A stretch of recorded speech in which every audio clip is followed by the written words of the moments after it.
नमस्कार।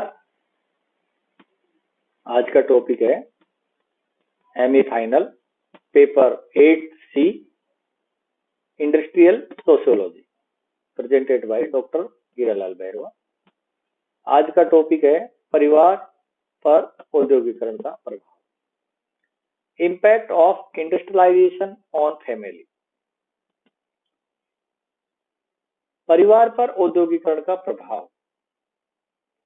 हम जब परिवार की बात करते हैं तो प्राचीन काल में एक तरीके से हम परिवारों को देखते हैं तो एक कुटुंब के रूप में परिवार हुआ करते थे, जिसको हम संयुक्त परिवार अर्थात ज्वाइंट फैमिली कहते हैं।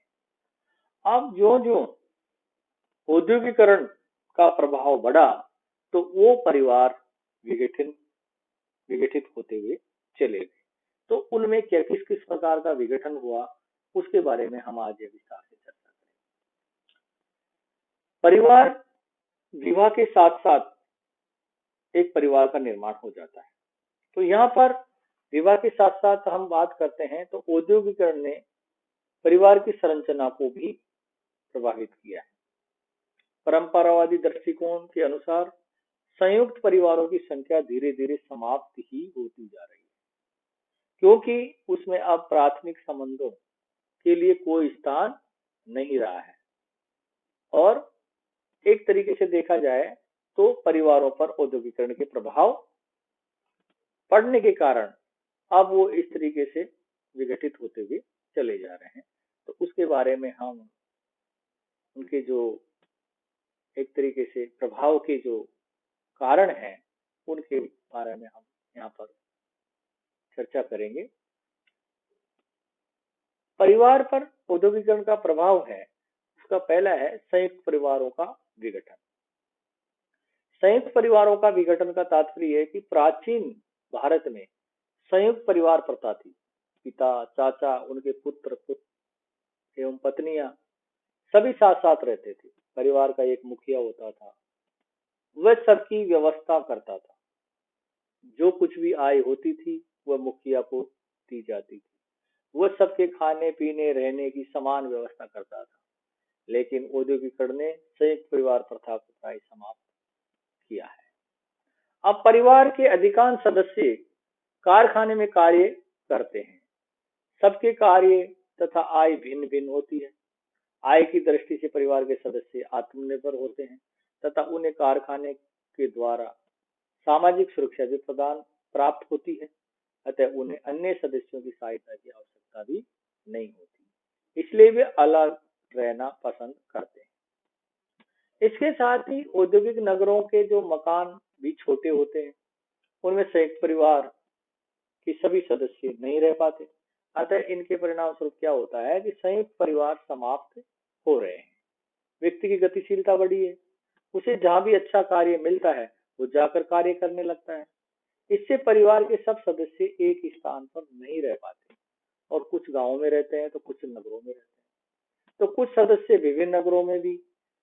तो इस तरीके से इस गतिशीलता से संयुक्त परिवार का विघटन हुआ है। शिक्षा, कार्य एवं सदस्यों की आय की बात करें तो आय के स्तर भी भिन्नता होती है, उनके विचारों में भिन्नता होती है। परिणाम स्वरूप कमाने वाला प्रत्येक सदस्य पृथक रहकर अपना स्वतंत्र जीवन व्यतीत करना चाहता है। इससे परिवारों का विघटन हो रहा है। जिस पर एक विद्वान है उन्होंने कहा कि औद्योगिकरण का यह एक प्रभाव है कि संयुक्त परिवार संरचना व्यक्तिवादी परिवारों में बदलती जा रही है। ये निष्पक्ष है। तो इसी तरीके से ये जो संयुक्त परिवार की जो विघटन है वो औद्योगिकरण की देन है। अब यहाँ पर हम सीमित परिवारों को प्रोत्साहन। सीमित परिवारों को प्रोत्साहन का तात्पर्य होता है कि उद्योगों में कार्य करने वाले जो व्यक्ति अपनी शिक्षा एवं औद्योगिक नगरों की असुविधाओं के कारण वो क्या करते हैं, बड़े परिवारों के स्थान पर छोटे परिवारों को पसंद करते हैं। शिक्षित दंपति ये समझते हैं कि अधिक बच्चे उनकी प्रगति, मनोरंजन, सुख भोग में बाधक होते हैं। महंगाई की स्थिति में कम बच्चों का पालन पोषण अधिक सुविधा से किया जा सकता है। औद्योगिक नगरों में परिवार नियोजन एवं परिवार कल्याण विभाग द्वारा सीमित परिवार रखने के बारे में आवश्यक जानकारी और सुविधा भी दी जाती है। इसके फलस्वरूप क्या होता है कि परिवार सीमित होते जा रहे हैं। कारखाने में शिक्षित श्रमिक भी इस दिशा में सोचने लगे हैं तथा परिवार में बहुत ज्यादा बच्चे पैदा करना उचित नहीं समझा जाता। ये भी एक तरीके से औद्योगिकरण की ही देन है। इसके बाद में पारिवारिक आदर्शों में परिवर्तन। उद्योगों में कार्य करने वाले कर्मचारियों के पारिवारिक आदर्श भी बदलते जा रहे हैं। पहले स्त्रियां पति को देवता मानती थी, बच्चे माता पिता का अत्यधिक सम्मान करते थे तथा उनकी आज्ञाओं का पूर्ण पालन किया जाता था। घर में आने वाले अतिथियों को पर्याप्त सम्मान दिया जाता था, पत्नी को घर की लक्ष्मी माना जाता था। इन आदर्शों में परिवर्तन होता जा रहा है। अब पति को पत्नी देवता नहीं मानती और न ही पति की पत्नी को घर की लक्ष्मी मानता। ऐसे परिवार जहां पति तथा पत्नी दोनों ही कारखानों में कार्य करते हैं, वे एक दूसरे को मित्र एवं सहयोगी समझते हैं। पिता की सत्ता भी परिवार में निरंतर कम होती जा रही है। स्कूल में पढ़ने वाले बच्चे तथा माता पिता के कारखाने में या कार्यालय में काम पर जाने पर, घर पर अकेले रहने पर बच्चे माता पिता के आदेशों का पालन अपनी सुविधा के अनुसार करते हैं। बच्चों की राय को परिवार में पहले से ज्यादा महत्व दिया जाता है। परिवार में धार्मिक चर्चाएं भी पहले की तुलना में कम ही होती है। अतः राम सीता सावित्री के आदर्शों का लोप हो रहा है।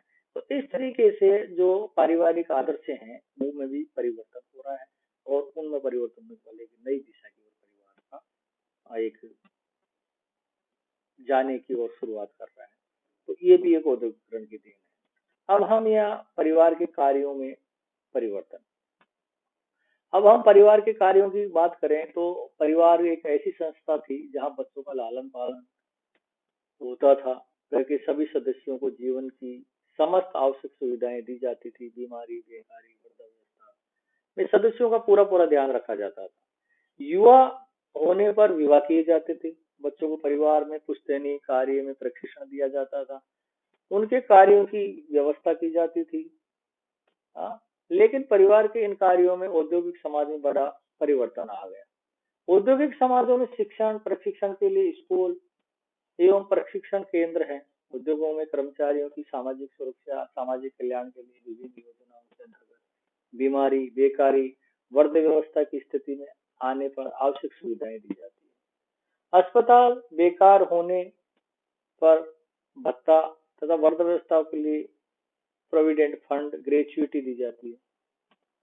तो एक तरीके से स्कूल या मनोरंजन केंद्र में उद्योग द्वारा खोल दिए जाते हैं या नगर या प्रशासन इन सुविधाओं को प्रदान कर देता है।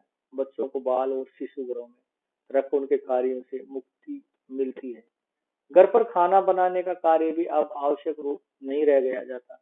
नगर में होटल भोजनालय होते हैं जहाँ नियमित रूप से भोजन किया जा सकता है। अतः औद्योगिक व्यवस्था में परिवार के कार्यों में परिवर्तन किया है। इसके अतिरिक्त जहाँ ये कार्य किए भी जाते हैं वहाँ घरेलू कार्य खाना बनाना कपड़े धोना आटा पीसना आदि का परिवर्तन मिलता है। ये कार्य बड़ी सुविधा से विभिन्न नव विकसित उपकरणों की सहायता से आसानी से किए जा सकते हैं। जैसे आटा चक्की पर पिसवाना स्टोव पर गैस खाना बनाना बनी हुई ब्रेड लाकर सुविधा से गर्म करके खाना कपड़े धोने की मशीन।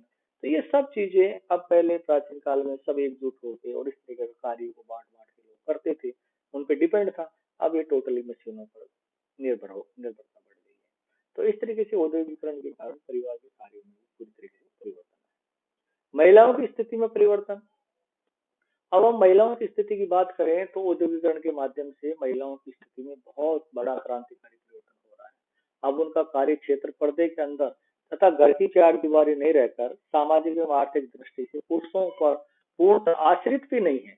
वे लड़कों के समान शिक्षा प्राप्त करती है तथा बड़ी होकर पुरुषों के समान कार्य करती है। तो इस तरीके से वो आगे आगे नए नए चीजों में आगे बढ़ रही है। अकाउंटेंट बन रही है ऑफिसर्स बन रही है। इस तरीके से हम कह सकते हैं कि महिलाओं को अपना विकास करने का पूरा पूरा अवसर दिया जाता है तथा वे उच्च शिक्षा प्राप्त कर अपनी योग्यता सभी कहीं भी पदासीन हो सकती है। तो इस तरीके से महिलाओं की स्थिति में बहुत बड़ा परिवर्तन हुआ है और परिवर्तन देन है औद्योगिकरण। इसके बाद में पारिवारिक विघटन। पारिवारिक विघटन का तात्पर्य यह है कि एक तरीके से जो परिवार है वो टूटते हुए जा रहे हैं। इसमें एक विद्वान थे S.N. मुंशी। उन्होंने कहा कि महिलाओं की स्वतंत्रता एवं आर्थिक आत्मनिर्भरता कोई बुरी चीज नहीं है, लेकिन कभी कभी इसके परिणाम इतने खराब हो जाते हैं कि प्रगतिवादी की शुभ हो जाते हैं। इसके परिणाम स्वरूप परिवार टूट जाते हैं तथा छिन्न भिन्न हो जाते हैं। परिवार के टूटने के विभिन्न रूप हैं, जैसे पति पत्नी में संबंध विच्छेद होना, तलाक, पर पुरुष से यौन संबंध तथा पत्नी का भाग जाना। संबंध विच्छेद कानून के अंतर्गत भी लिए जा सकते हैं तथा बिना कानून के भी पति तथा पत्नी एक दूसरे से बिल्कुल समझ समाप्त कर लेते हैं। पश्चिमी देशों के औद्योगिक नगरों में तलाक तथा परिवार का टूटना एक सामान्य बात हो गई है तथा भारत के बड़े औद्योगिक नगरों में भी इस प्रकार के पारिवारिक तनाव और परिवार का टूटना सामान्य सी बात होती जा रही है। जिस तेजी से औद्योगिकरण तथा उत्पादन की तकनीकों में परिवर्तन आ रहा है, उस गति से लोगों के दृष्टिकोण में परिवर्तन हो रहा है। बुजुर्गों तथा युवकों के बीच मतभेद एवं तनाव, पति पत्नी के संबंधों में कटुता, पत्नी की आर्थिक स्वतंत्रता, निजी व्यक्तित्व परिवार के विघटन के महत्वपूर्ण कारण है, जो कि औद्योगिकरण की ही देन है। तो इस प्रकार से पारिवारिक विघटन को भी दिशा औद्योगिकरण के कारण ही मिल रही है। फिर आता है युवाओं में विद्रोह की भावना का विकास। आजकल परिवार के युवाओं में एक विद्रोह की भावना देखने को मिलती है। वे माता पिता की आज्ञा का पालन नहीं करना चाहते। माता पिता एवं संतान के मध्य विचारों में खाई मिलती है। एक तरीके से युवक स्वतंत्र रूप से अपने कार्य और जीवन पद्धति के बारे में सोचना चाहता है तथा निर्णय लेता है। वे परिवार छोड़कर भाग जाना भी बुरा नहीं समझते। वे अपने ऊपर विवेकपूर्ण अनुशासन भी पसंद नहीं करते। इसके फलस्वरूप बुजुर्गों और बड़ों का परिवार के छोटे सदस्यों पर नियंत्रण अनुशासन भी घट रहा है। ये भी एक तरीके से औद्योगिकरण की देन है। वृद्धावस्था एवं असहाय स्थिति। हम परिवार के विघटन या व्यक्तिवादी विचारधारा के विकसित होने के से होने से वृद्धों की स्थिति बड़ी खराब होती जा रही है। विवाह के उपरांत लड़के अलग हो जाने से तथा पुत्र और पौत्रों में या पुत्र एवं उसकी पत्नी में पारस्परिक मतभेद होने पर वृद्ध सदस्यों के दायित्व को कोई स्वेच्छा से स्वीकार नहीं करना चाहता। चिकित्सा सुविधा होने से व्यक्ति की आयु बढ़ी है, जिससे वृद्ध लोगों की संख्या में वृद्धि हो रही है। लेकिन समाज के लोगों के जीवन दर्शन में जिस प्रकार के परिवर्तन आ रहे हैं, उससे वृद्ध व्यवस्था में व्यक्ति अपने को ऐसा ही सा पाता है। ये ठीक है कि सरकार प्रोविडेंट फंड, ग्रेच्युटी, पेंशन आदि आर्थिक सुरक्षाएं देती है, लेकिन वृद्धावस्था की स्थिति ऐसी होती है जब व्यक्ति के सहारे की आवश्यकता होती है। तो ये सहारा एक तरीके से छूटता हुआ जा रहा है। व्यक्तियों को वृद्धाश्रम में डाला जाता है, वृद्ध व्यक्तियों को, और युवा अपने कार्य काम की तलाश में शहरों में जा रहे हैं, दूर काम करने जा रहे हैं। किसी के पास कोई समय नहीं, उनके बात करने का समय नहीं है। इस तरीके की स्थिति उत्पन्न हो रही है। तो यहाँ पर नवा टॉपिक है परिवार के रहन सहन के स्तर में सुधार। अब हम जब औद्योगिकरण की बात करते हैं, तो औद्योगिकरण से लोगों के पास पैसा आया और पैसा आने के साथ साथ उनके परिवार की जो भी आवश्यक वस्तुएं थी वो उन्होंने सुविधा के रूप में उन्होंने खरीदी है, यानी कि अपने जीवन जीने के स्तर में उन्होंने सुधार किया है। तो परिवार के रहन सहन के स्तर में भी सुधार आया। ये देन किसकी है? औद्योगिकरण। औद्योगिकरण से परिवार में रहन सहन के स्तर में एक सुधार हुआ है, जिसको हम ये इस तरीके से भी देखते हैं। जैसे शिक्षा के स्तर में सुधार हुआ है, परिवारों का आकार छोटा हुआ है, पति एवं पत्नी दोनों ही कार्य करते हैं, उद्योगों में अनेक सुविधापूर्ण वस्तुओं का निर्माण बड़ी मात्रा में होने लगा है। इससे परिवार की आय में वृद्धि हुई है। उपभोग की वस्तुएं सस्ती दर पर उपलब्ध हो रही है, जिससे परिवार के रहन सहन का स्तर सुधरा है।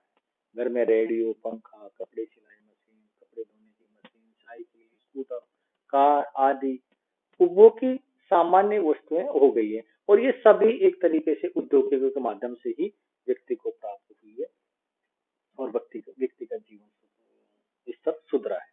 तो इस प्रकार से परिवार के रहन सहन के स्तर में सुधार आया, वृद्धावस्था में ऐसा स्थिति बढ़ी, युवाओं में विद्रोह की भावना का विकास हुआ, पारिवारिक विघटन हुआ और महिलाओं की स्थिति में भी परिवर्तन आया, पॉजिटिव परिवर्तन